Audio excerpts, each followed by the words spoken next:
Over 500 years ago, Christopher Columbus, using the stars above as his guide, dared to explore a new frontier, testing the limits of theoretical science, discovering a new world, and forever altering the prevailing paradigm of how we view our world. Over 400 years ago, Galileo Galilei, armed with a handcrafted looking glass, cast his eyes at the heavens and forever altered the prevailing paradigm of how we saw our place in a vast universe. And over 50 years ago, a profile in courage dared a nation to look up again at the firmament to urge a nation to go boldly where no man or woman had gone before, to explore a new frontier. And when asked why one nation, blessed by a manifest destiny and an American exceptionalism, might accept such a challenge, he did not look back at a bitterly contested competitive race against an evil empire, but rather summoned our higher angels in confident reply. We choose to go to the moon in this decade and do the other things, not because they are easy, but because they are hard. And great leaders, like great nations, shy not away from difficulty, recalling that the Chinese symbol for crisis also represents opportunity, and knowing full well that fortune always favors the bold. So if we are to make America great again, we must stand ready again, standing on the shoulders of giants and the faith of our fathers, to take one small step for man and one giant leap for mankind. As indeed men and women at NASA are even now preparing to do, planning an expedition not to beat a red menace, but to explore a red planet in the sky as early as 2020, and possibly to place men and women in space beyond the moon by 2019. A recent film, Hidden Figures, created from a screenplay written by a graduate of our own beloved University of Virginia, tells the story of how we as a nation had to crash through a glass ceiling to reach the stars above our heads. The story reminds us of an age-old lesson that no great people can reach up to touch the stars when some are laden down by shackled feet. We cannot bound toward the infinite cosmos without a leap of faith toward our fellow man.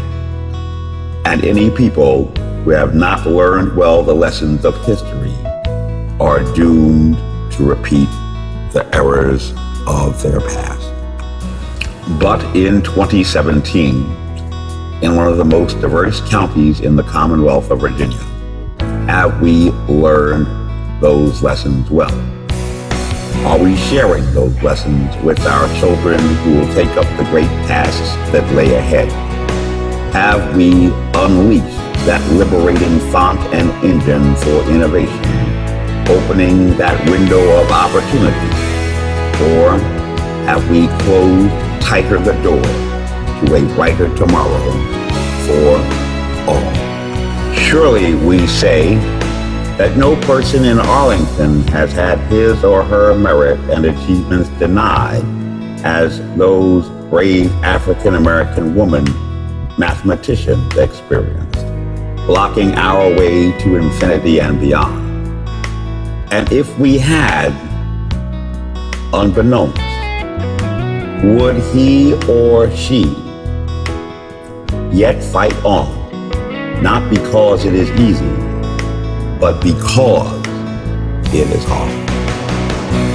Surely we say that no person in Arlington has been forced to work as a supervisor without pay or title or been told to be just thankful for what he or she has been permitted to have, as those brave African American woman mathematicians were, blocking our way to infinity and beyond.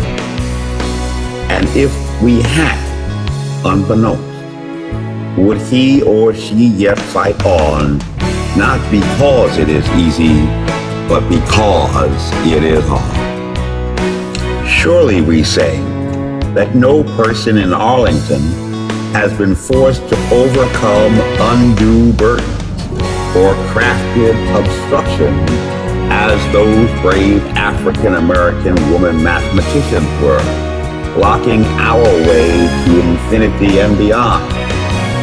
And if we had, unbeknownst, would he or she yet fight on, not because it is easy, but because it is hard? Surely we say that no person in Arlington has been compelled to go to court to defend their inalienable rights to life, liberty, and the pursuit of happiness in those courts, acting as their own legal counsel, as those brave African American woman mathematicians were, blocking our way to infinity and beyond. And if we had, unbeknownst, would he or she yet fight on, not because it is easy, but because it is hard? Surely we say that no person in Arlington has had their loved ones threatened just to intimidate them or to force them into submission, as those brave African American woman mathematicians were, blocking our way to infinity and beyond. And if we had, unbeknownst, would he or she yet fight on, not because it is easy, but because it is hard? Surely we say that in an enlightened and diverse Arlington, where Hillary Rodham Clinton was awarded the highest vote percentage in the history of the county in the last bitterly contested national election, because the extremes in the other party were intolerable, all persons are viewed as equals, absent prejudice or discriminatory bias, as those brave African American woman mathematicians were, blocking our way to infinity and beyond. And if we had, unbeknownst, would he or she yet fight on, not because it is easy, but because it is hard? Surely if such was the case, there would be a great public outcry. It would fill the press, our television news, and our internet news feed. And anyone who might suggest otherwise would have to be obviously insane. Yet, if it did not, would he or she yet fight on, not because it is easy, but because it is hard? If we have learned well the lessons from our past and the ages, then we know that in our schools, all children are viewed as equal, and all children enjoy the same potential for achievement, regardless of race, gender, creed, or color. But then, how do we explain, in one of the most educated counties in the Commonwealth, where the expenditure per student is consistently the highest of any suburban public school district in the region, an achievement gap between children in a majority culture and children of color? And if we had not learned those lessons, would they yet fight on, not because it is easy, but because it is hard? Are our wayfaring and voyaging vessels bound for new worlds, heavy laden with shackled cargo, weighed down by the gravity of our own failures to dream without limit and consider the impossibility to make the impossible dreams come true?